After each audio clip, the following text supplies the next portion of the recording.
तो स्टार्ट करते हैं बच्चों हम लोग अपना नया चैप्टर। नए चैप्टर का नाम है conservation of plants and animal बच्चों, ठीक है। हिंदी में इसको हम लोग बोलते हैं पौधे और जंतुओं का संरक्षण बच्चों, ठीक है। तो ये भैया ये हमारा चैप्टर है जिसका सबसे पहला जो टॉपिक है वो है बच्चों एक्सटिंक्शन, ठीक है। क्या है एक्सटिंक्शन? विलुप्त होना। एक्सटिंक्शन क्या होता है? कुछ जानवर ऐसे हैं, कुछ पौधे ऐसे हैं जो धीरे धीरे जो है हमारी पृथ्वी से उनकी प्रजातियां जो है वो विलुप्त होती जा रही है, वो एक्सटिंक्ट होती जा रही है बच्चों, ठीक है। तो क्या बोला? Extinction is when a species is completely wiped out from the earth, है ना। मतलब विलुप्ति वो होती है जब कोई प्रजाति पृथ्वी से पूरी तरीके से समाप्त हो जाती है, उसको विलुप्ति बोलते हैं, उसको एक्सटिंक्शन बोलते हैं बच्चों, ठीक है। अच्छा, once the last living individual of a species dies, the species is said to be extinct। कहने का मतलब ये हुआ कि जब कोई आखिरी हमारी धरती पे से किसी प्रजाति की कोई स्पीशीज की आखिरी जो भी उसका जानवर बचा होगा, जो भी उसकी प्रजाति बची होगी, उसका आखिरी मेंबर भी अगर खत्म हो जाता है तो हम बोल देते हैं कि वो प्रजाति जो है ना वो एक्सटिंक्ट हो चुकी है बच्चों, वो स्पीशीज जो है वो एक्सटिंक्ट हो चुकी है।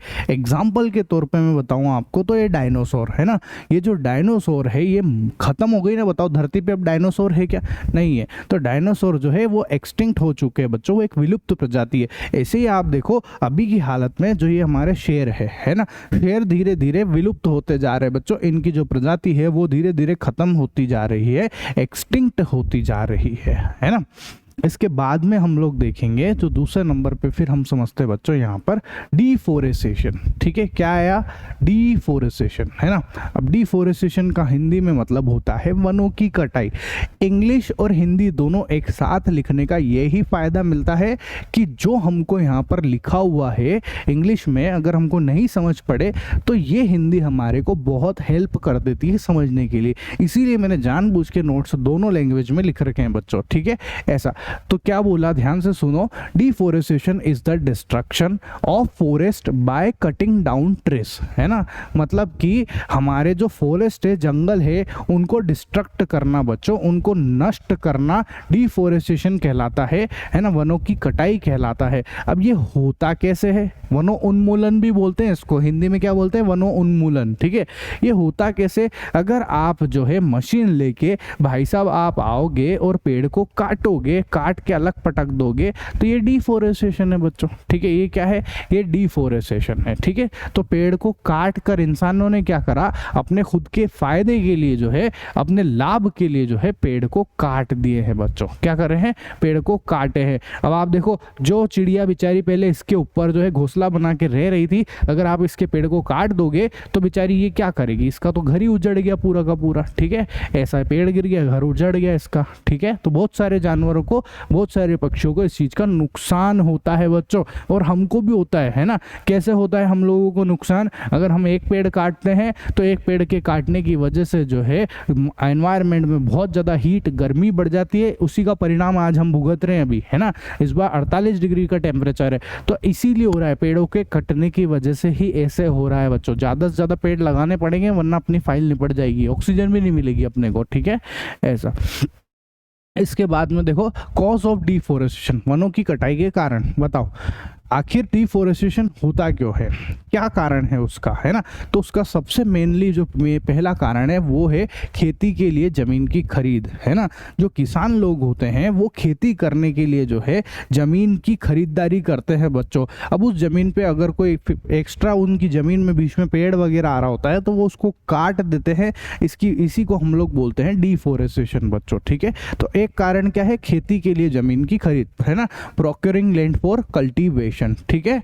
ऐसा दूसरा कारण क्या है? दूसरा जो कारण वो ये है बच्चों, building houses and factories. Factories बनाने के लिए जो है हम लोग पेड़ को काट देते हैं। जिस जगह पर घने जंगल होते हैं वहीं पर फैक्ट्री बना देते हैं, जिससे पूरे जंगल में पेड़ की कटाई हो जाती है बच्चों, और फिर वहां पर फैक्ट्री बनाते हैं, तो वो बहुत नुकसानदायक हो जाता है ना। तीसरा कारण है बच्चों, जो हमारा फर्नीचर है, जो हम घर में फर्नीचर यूज करते हैं, जैसे टेबल हो गया, कुर्सी हो गया, जो हम अच्छे अच्छे सोफे बनाते हैं, ये सब चीजें बनाते हैं, है ना। तो भैया फर्नीचर के लिए जो है हम वनों को, पेड़ों को काटते हैं, उससे लकड़ी मिलती है और उससे फर्नीचर बनाते हैं। तो ये भी एक रीजन है ना। उसके बाद में चौथा जो कारण है वो ये है, ठीक है, एक ये रीज़न भी है कि बहुत बार क्या होता है कि अपने आप ही जो है जंगल में आग लग जाती है बच्चों, नेचुरली आग लग जाती है वहाँ पर, जिसकी वजह से बहुत सारे पेड़ जो है वो जलकर राख हो जाते हैं और नष्ट हो जाते हैं बच्चों, उससे भी डिफॉरेस्टेशन होता है, ठीक है, ऐसा। अब ये सब चीज़ें अगर होगी, वन जो है हम काटते जाएंगे, डिफॉरेस्टेशन होता जाएगा, तो इससे हमारे को क्या नुकसान होगा, इससे हमारे जो एनवायरनमेंट है उसके अंदर CO2 जो गैस है ना, जो कार्बन डाइऑक्साइड गैस है, उसकी मात्रा जो है, उसकी क्वांटिटी जो है वो बहुत ज़्यादा मात्रा में बढ़ जाएगी, बहुत ज़्यादा बन जाएगी, जिसकी वजह से जो है भैया हमारे एनवायरनमेंट के अंदर जो है गर्मी उत्पन्न होगी, बहुत ज़्यादा गर्मी उत्पन्न होगी, और उससे जो है जो हमारे जो बर्फ़ के ग्लेशियर है वो सब पिघलेंगे, और उनके पिघलने की वजह से जो है बाढ़ आएगी, सब काम निपट जाएगा, सारी चीज़ें ख़त्म हो जाएगी, ठीक है। तो हीट बढ़ रही है बच्चों, और हमारा जो एनवायरनमेंट है वो भी पॉल्यूट हो रहा है इसकी वजह से, ठीक है। तो ये सब कारण होते हैं बच्चों, इसके ये परिणाम होते हैं, ठीक है। ऐसा कोई दिक्कत हो तो बताओ, नहीं। इसके बाद आते हैं बच्चों हम लोग सूखा। अब हम लोग पेड़ को अगर काटते हैं तो पेड़ों को काटने की वजह से बच्चों सूखा पड़ता है, क्या पड़ता है, सूखा पड़ता है, ड्रॉट होता है ना। देखो जिस जगह पर पेड़ होंगे, ज़्यादा से ज़्यादा पेड़ होंगे, उसी जगह पर बारिश आती है, जिस जगह पर पेड़ ज़्यादा नहीं होते बच्चों वहाँ पर बारिश भी नहीं आती है, ठीक है, ऐसा। तो ड्रॉट, सूखा किसको बोलते हैं, drought is the lack of water in an area, drought can happen due to lack of rainfall, है ना। क्या बोला, सूखा एक क्षेत्र में पानी की कमी है ना, वर्षा की कमी के कारण सूखा पड़ सकता है, ठीक है। तो देखो आप, सूखा है, इसकी वजह से यहाँ पर एक भी पानी की बूंद नजर नहीं आ रही है, और बूंद नजर नहीं आएगी तो पेड़ पौधे भी नहीं उगते हैं बच्चों यहाँ पर, है ना। कौन सी जगह होती है जहाँ सूखा पड़ता है, रेगिस्तान के अंदर बच्चों। कहाँ पर है ये, रेगिस्तान है ये, है ना, रेगिस्तान है बच्चों, ये डेजर्ट एरिया है ना, क्या है ये, डेजर्ट एरिया है बच्चों, डेजर्ट के अंदर ये सब चीज़ें होती है, ठीक है, ऐसा सूखा पड़ता है वहाँ पर, है ना। आजकल तो बहुत सारी जगह बारिश नहीं आती है, क्यों नहीं आ रही है बारिश का एक ही रीज़न है, उसका सिर्फ और सिर्फ एक ही कारण है कि उस जगह पर पेड़ कम है, मैं बता दूँ आपको, ठीक है। ज़्यादा से ज़्यादा पेड़ लगाइए भैया, बारिश आना स्टार्ट हो जाएगी, थोड़ा ध्यान रखिए पेड़ पौधों का भी, है ना, ऐसा। उसके बाद आता है डेजर्टिफिकेशन, मरुस्थलीकरण। तो डेजर्टिफिकेशन ये रहा डेजर्ट, ठीक है, ये मरुस्थलीकरण क्या है, ध्यान से समझना। Formation of desert by erosion of vegetation due to harsh weather is called desertification, ठीक है। मतलब क्या हुआ, कठोर मौसम के कारण वनस्पति के क्षरण से मरुस्थल का निर्माण मरुस्थलीकरण कहलाता है, ठीक है। मतलब कि रेगिस्तान के अंदर बहुत ही बेकार मौसम जब बनता है ना, बहुत भयंकर तरीके से जो है वहाँ की वनस्पति जो है वो ख़त्म हो जाती है, वेजिटेशन वहाँ की ख़त्म हो जाती है, तो फिर उस जगह पर जो है मरुस्थलीकरण हो जाता है, डेजर्टिफिकेशन हो जाता है बच्चों, ठीक है, ऐसा। आई बात समझ में। और इसका एक रीज़न क्या है, जो इंसानों ने खुद ने पेड़ काटे हैं वो तो है ही सही एक रीज़न, ठीक है। इसके बाद देखो, अब इन सबसे क्या होता है भैया, पेड़ अगर हम लोग काटेंगे, तो मैंने अभी आपको पिछले चैप्टर में भी समझाया, फिर आया ग्लोबल वार्मिंग होती है। ग्लोबल वार्मिंग की वजह से जो है बर्फ़ के बड़े बड़ी चट्टानें, बड़ी बड़ी ग्लेशियर जो है, जो अंटार्कटिका महासागर पे, आर्कटिक महासागर पे जो ग्लेशियर हैं वो सब पिघलना स्टार्ट होते हैं। उनके पिघलने की वजह से जो है वहाँ से बहुत सारा पानी जो है ना, बहुत सारा पानी वहाँ से आता है, और उसकी वजह से जो है वो समुद्र का जो लेवल है वो बढ़ जाता है। समुद्र का लेवल बढ़ता है तो सिटियों के अंदर पानी घुसता है, ठीक है, और बाढ़ आ जाती है बच्चों, और सब तहस नहस हो जाता है, ख़त्म हो जाता है सारे के सारे, ठीक है। चक्रवात भी आते हैं, तूफान भी आते हैं, सब चीज़ें होती है फिर इससे, ठीक है, ऐसा। तो बस यही मैंने यहाँ पर लिख भी रखा है, आराम से पढ़ लेना आप, है ना। उसके बाद आता है बच्चों स्पीशीज, है ना। स्पीशीज मतलब होता है प्रजाति। क्या होता है ध्यान से समझो। Species is a group of individual that can breed and successfully produce fertile offspring.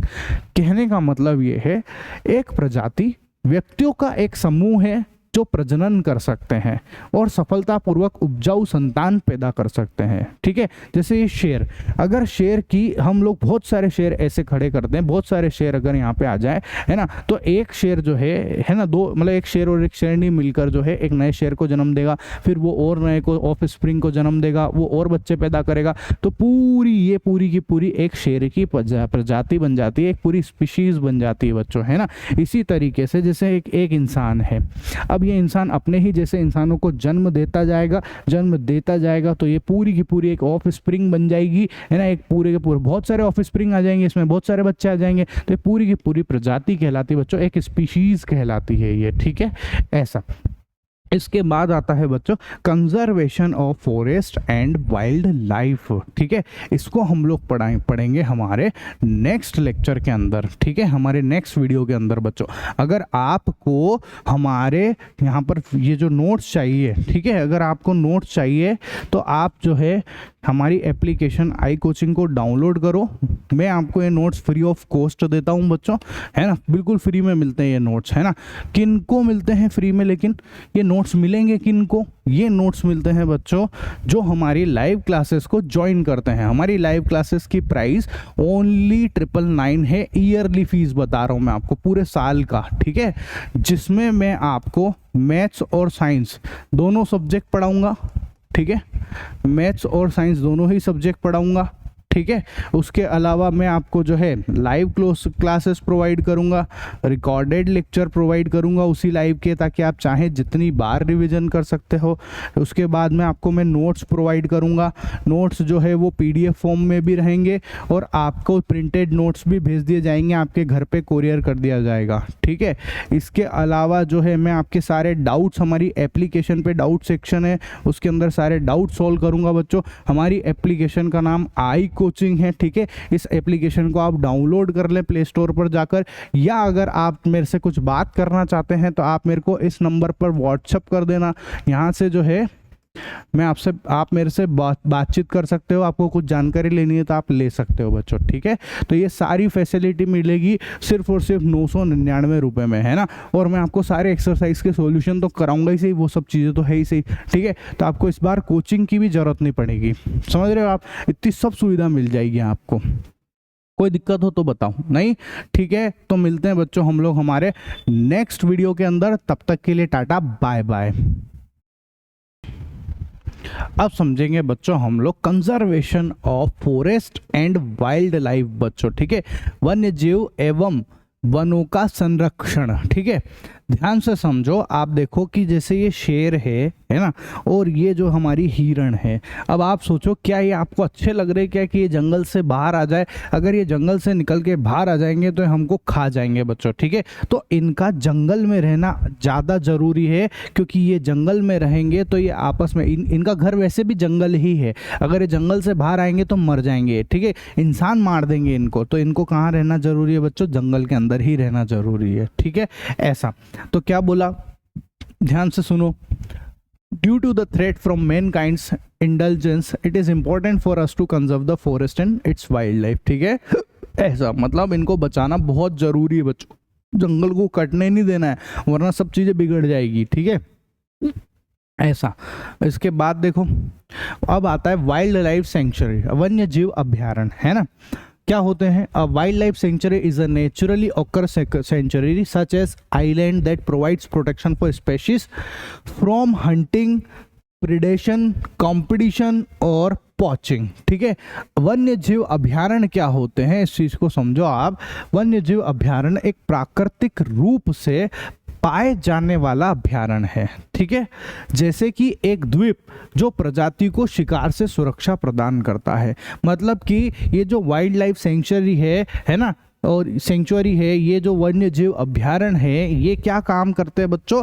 ये इन जीवों को, ऐसी जगह है जहाँ पर ये सारे जानवर जो जंगल टाइप ही हो गया एक तरीके से, जहाँ पर रहते हैं बच्चों, और ये सारी की सारी स्पीशीज जो है वहाँ पे सुरक्षित रहती है ना, उसी जगह पर सुरक्षित रह पाती है। इनको कोई मार नहीं सकता, इनकी हंटिंग नहीं होती, वरना शिकारी आएगा और हंटिंग करके चले जाता है। हालांकि शिकारी अभी भी आते हैं और कर जाते हैं, पर अगर वन्य जीव में क्या होता है, वहाँ के ऑफिसर होते हैं, फॉरेस्ट ऑफिसर होते हैं, वो ध्यान रखते हैं इन सब चीज़ों का कि कोई ऐसी एक्टिविटी नहीं हो रही हो, कोई जानवरों को मार नहीं रहा हो वहाँ पर, ठीक है।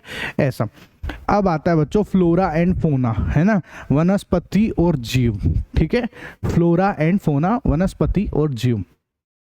The plants and animals found in a particular area are termed flora and fauna, है ना, of that area respectively। क्या मतलब है?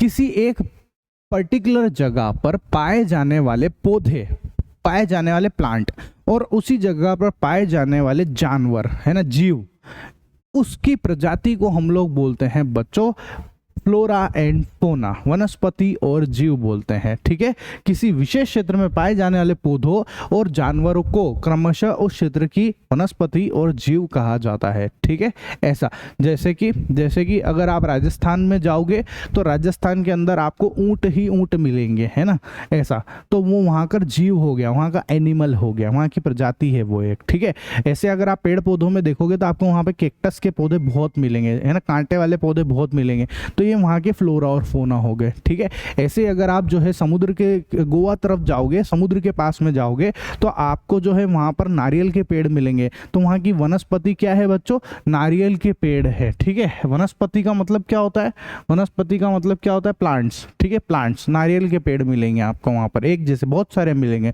और जानवर क्या मिलते हैं वहाँ पे, ज़्यादातर केकड़े मिलेंगे आपको, केकड़े खूब मिलेंगे। ठीक है, ऐसा, तो ये फ्लोरा और फौना होती है बच्चों। ठीक है, इसके बाद देखो नेशनल पार्क, राष्ट्रीय उद्यान, है ना।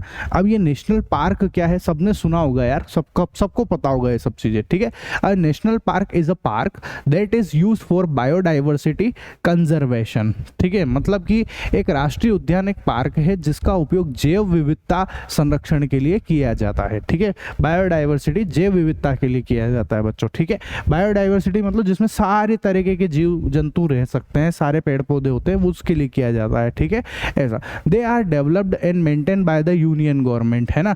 ये जो है ये केंद्र सरकार द्वारा विकसित और अनुरक्षित होते हैं, सरकार के अंडर में आते हैं, सरकार ध्यान रखती है इन सब चीजों का। ठीक है, ऐसा, जैसे कि एक जगह जैसे मैं बताऊं आपको, बायोस्फीयर जीव मंडल, है ना, इसको समझना। बायोस्फीयर क्या चीज है, the biosphere is that part of the earth in which living organism exist और विच सपोर्ट लाइफ, है ना। मतलब कि जीव मंडल पृथ्वी का वह भाग है जिसमें जीव रहते हैं या तो जीव का समर्थन करते हैं।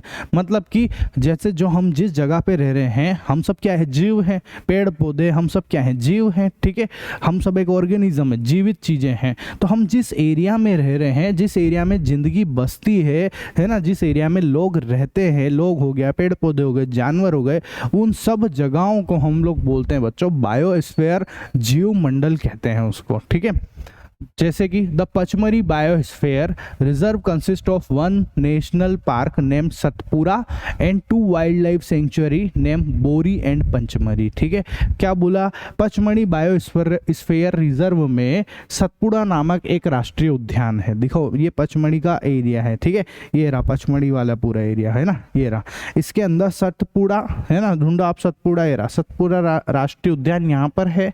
ठीक है, और सतपुड़ा राष्ट्रीय उद्यान तो ये रहा, और बोरी और पचमढ़ी नामक 2 वन्यजीव अभ्यारण्य है ना। तो देखो पचमढ़ी एक वन्यजीव अभ्यारण्य ये रहा, पचमढ़ी वन्यजीव ये रहा, है ना, और एक बोरी वन्यजीव अभ्यारण्य ये रहा बच्चों, वाइल्ड लाइफ सेंक्चुरी ये रही यहाँ पर। ठीक है, एक छोटी मोटी बातें हैं, कोई ज़्यादा भयंकर चीज़ें नहीं है ये, है ना। अब आता है बच्चों बायोडाइवर्सिटी, जैव विविधता पर, है ना, क्या होती है ये।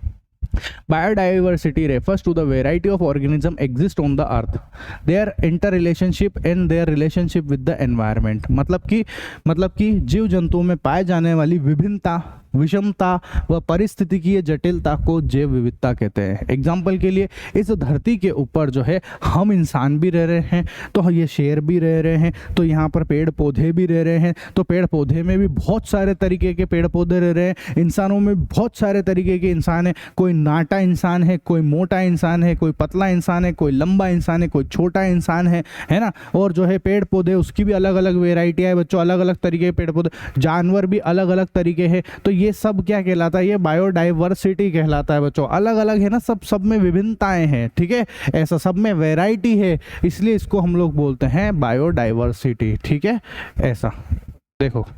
अब उसके बाद आता है एंडेमिक स्पीशीज, स्थानिक प्रजाति, है ना।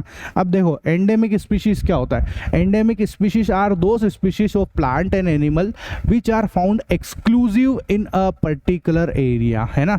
मतलब कि ऐसी प्रजाति जो किसी पर्टिकुलर एरिया में ही पाई जाती है, उसके अलावा और कहीं नहीं मिलेगी। वो सारी स्पीशीज क्या कहलाती है बच्चों, एंडेमिक स्पीशीज, स्थानिक प्रजाति कहलाती है। ठीक है, ऐसा। तो स्थानिक प्रजाति पौधों और जानवर जानवरों की वे प्रजातियां हैं जो किसी विशेष क्षेत्र में विशेष रूप से ही पाई जाती है, सब दूर नहीं पाई जाती है, ठीक है। ऐसा फिक्स किसी जगह पर ही मिलेगा। जैसे ऊंट है, ऊंट जो है वो सिर्फ रेगिस्तान में ही मिलेगा ज़्यादातर, तो है ना, कोई वहाँ से लेके कहीं आ गया वो बात अलग है, लेकिन ज़्यादातर सब वहीं मिलेंगे, ठीक है। जो अपने केक्टस का पौधा है वो वहीं मिलेगा बच्चों, आपको दूसरी जगह पर नहीं मिलेगा, ठीक है। तो वो क्या है, एंडेमिक स्पीशीज है ना। उसके बाद आता है प्रोजेक्ट टाइगर। प्रोजेक्ट टाइगर क्या है? Project tiger was launch by the government to protect and conserve the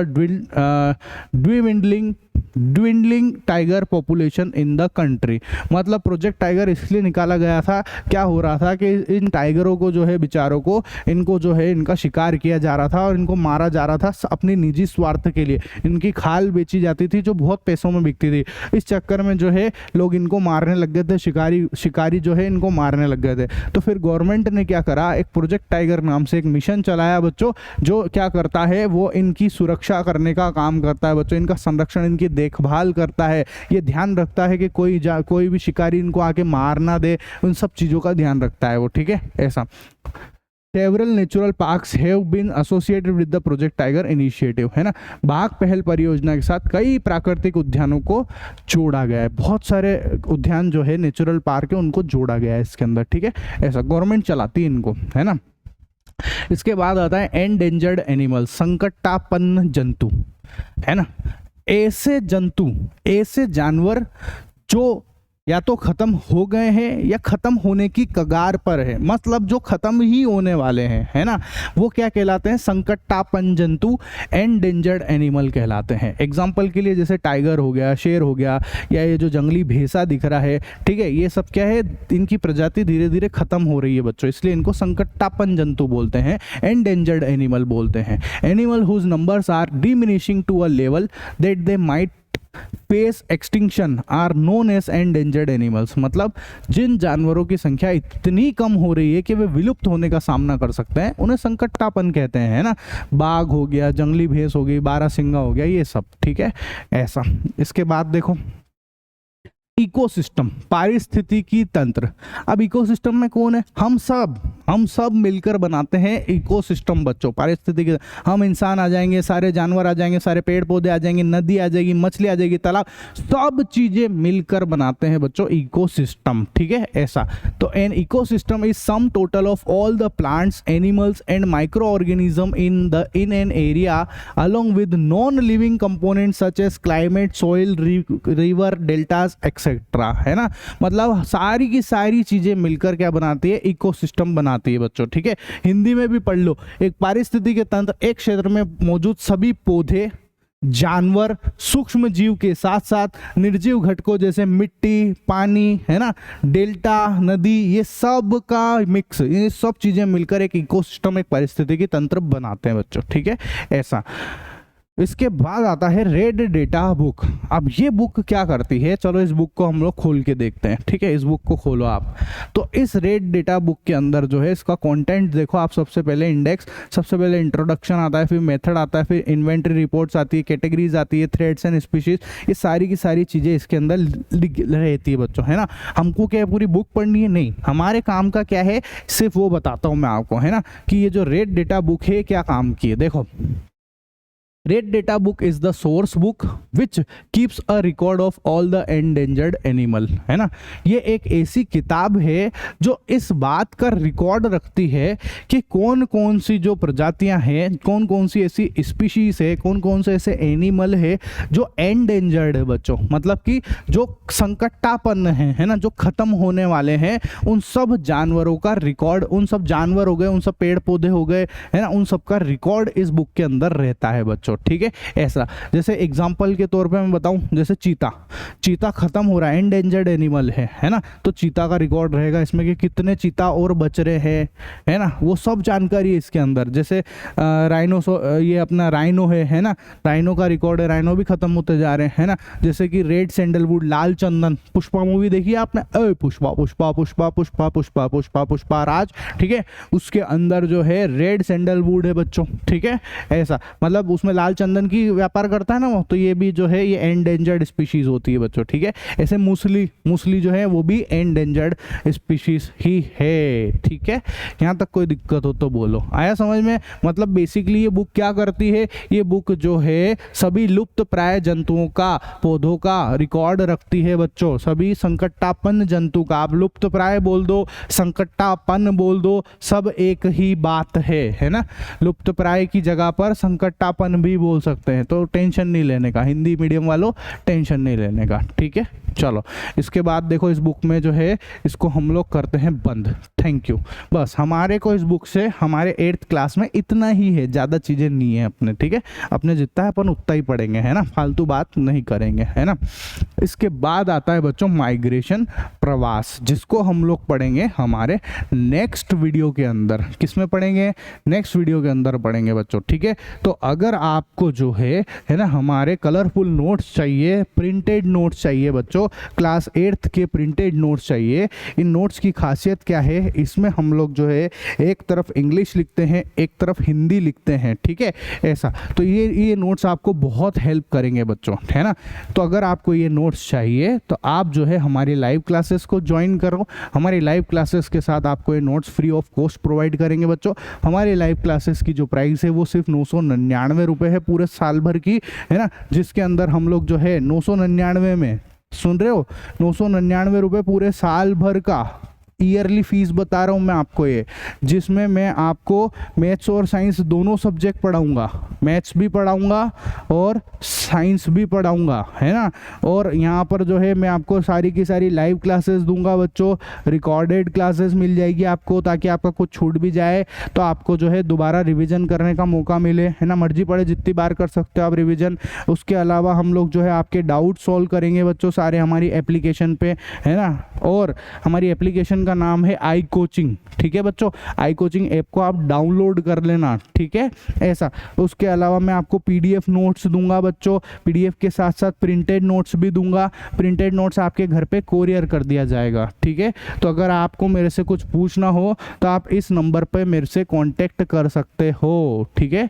इस नंबर पर आप मेरे को कांटेक्ट करो, ये वाले नंबर पे, है ना। और आप जो है आप मेरे से कुछ भी जानकारी ले सकते हो बच्चों, ठीक है। तो चलो मिलते हैं हम लोग अगले वीडियो के अंदर, है ना। अगर आपको मेरा वीडियो पसंद आया है, यूट्यूब पे देख रहे हो तो चैनल को सब्सक्राइब कर लेना, इंस्टाग्राम पे फॉलो कर लेना, आई कोचिंग नाम से ही आईडी है इंस्टाग्राम पे।